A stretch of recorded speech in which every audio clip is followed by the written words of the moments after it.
Olá, seja bem-vindo à nossa aula sobre indicadores osciladores.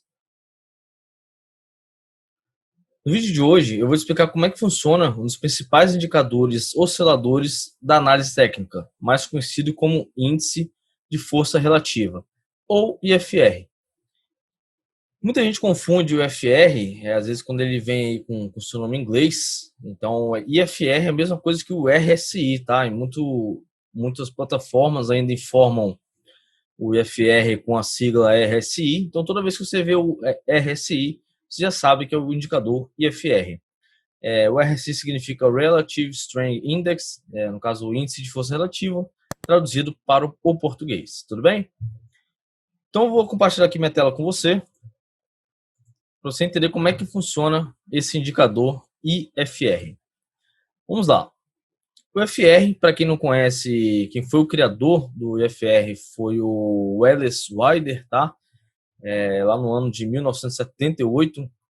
Esse IFR ele está na categoria dos osciladores em bandas. Para quem não sabe o que é um oscilador em banda, é aquele indicador que ele tem uma banda superior e uma banda inferior aí entre seus intervalos. O FR ele varia de 0 a 100, tudo bem? Como está escrito aqui no slide. E a função do FR é medir a velocidade e a força entre os compradores e vendedores ao longo de um determinado período. Então isso é muito importante, porque vai variar da quantidade de períodos que você utiliza. Se você utiliza, por exemplo, 9 períodos no FR, você tem aí, o FR vai medir essa velocidade e a força também entre os compradores e vendedores durante esses 9 períodos. Se você tem um período de 14, vamos supor, 14 períodos num gráfico de 5 minutos. Ele vai pegar os últimos candles de 5 minutos e vai gerar aí o seu cálculo do IFR. O que a gente consegue identificar no IFR? A gente consegue identificar no IFR um enfraquecimento de uma tendência. Então, às vezes, a gente tem um ativo numa tendência de alta e provavelmente essa tendência já está chegando perto do fim. O IFR ele nos ajuda a identificar esse tipo de situação. Enfraquecimento de uma tendência, rompimentos e também níveis de suporte e resistência. Então, aqui a gente tem uma linha de tendência, a gente traça aqui, o ativo provavelmente estava em queda. Aqui no FR, ele já rompeu essa linha de tendência para cima e provavelmente a gente tinha a confirmação no preço em paralelo com o IFR, tudo bem? A gente tem aqui o cálculo do FR, então o cálculo do FR é o 100 menos o 100 dividido por 1 mais a força relativa. Para quem não sabe o que é a força relativa, é a média das cotações de alta dividido por N, né, que é o N é a quantidade de períodos, dividido pela média das cotações baixistas, dividido por N, a quantidade de períodos também. Para quem não sabe, N é igual a períodos, né? O FR ele fala para a gente, tem a seguinte nomenclatura. O FR maior que 50 significa que a força compradora está maior que a força vendedora. Sendo assim, tendência de alta. FR maior que 50, tá? Força compradora maior que a vendedora significa que o ativo se encontra em tendência de alta. FR menor que 50 é quando a força vendedora é maior que a força compradora. Tudo bem? Então, se o cálculo do FR estiver abaixo de 50, significa que a força dos vendedores está maior que a força dos compradores. Lembrando que o FR ele mede força e também velocidade. FR igual a 50 é o equilíbrio entre os compradores e vendedores. E FR menor que 30 é um nível de sobrevenda, ou seja, ele caiu bastante, ele teve bastante gente vendendo. Então, chega nesse período, nesse ponto, menor que 30, ou tem gente que gosta de utilizar menor que 20, menor que 15.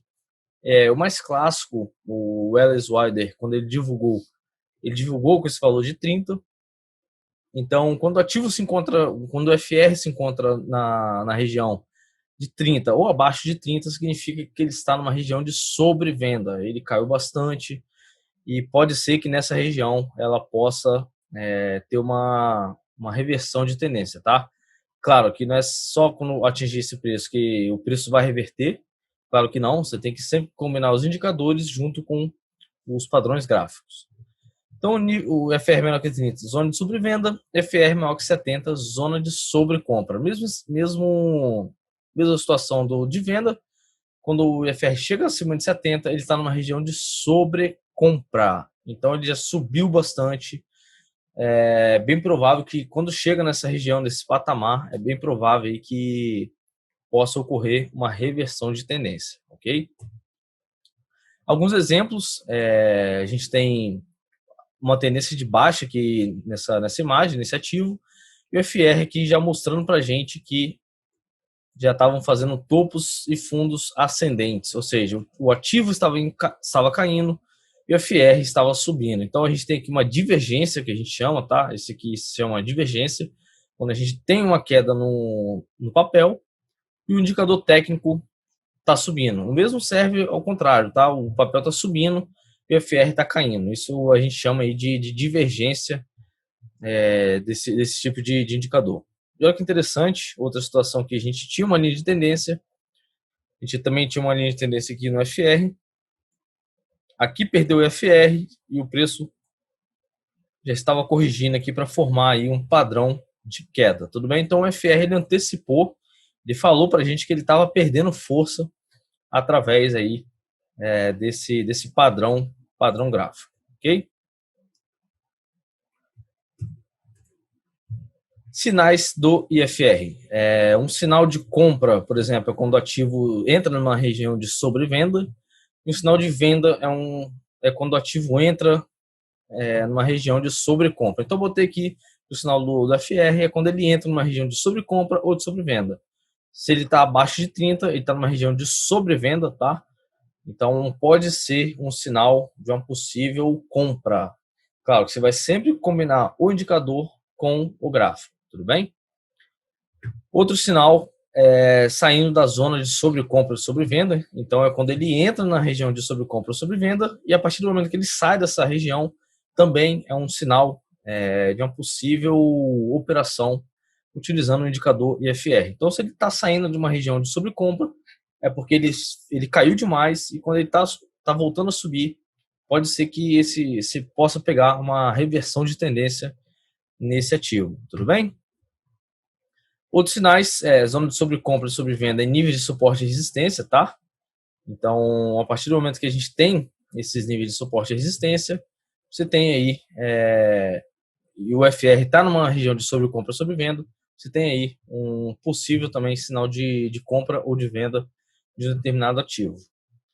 Sinal de compra e sobrecompra e sobrevenda mais candlesticks, tá? Se você puder juntar nível de suporte e resistência com IFR em zona de sobrecompra e sobrevenda mais candlesticks é até melhor, tudo bem? Quanto mais informação você tiver na sua análise, a sua confiabilidade vai aumentar bastante. O outro sinal do FR que é bem utilizado aí é divergências, que eu acabei de mostrar para vocês.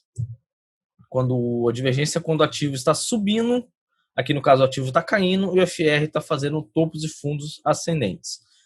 E o mesmo serve para situações contrárias. O ativo está subindo e o FR já está formando topos e fundos descendentes. Então, quando acontece isso também é um sinal muito interessante para a gente já ficar de olho aí numa possível reversão de tendência em um determinado ativo. Tudo bem?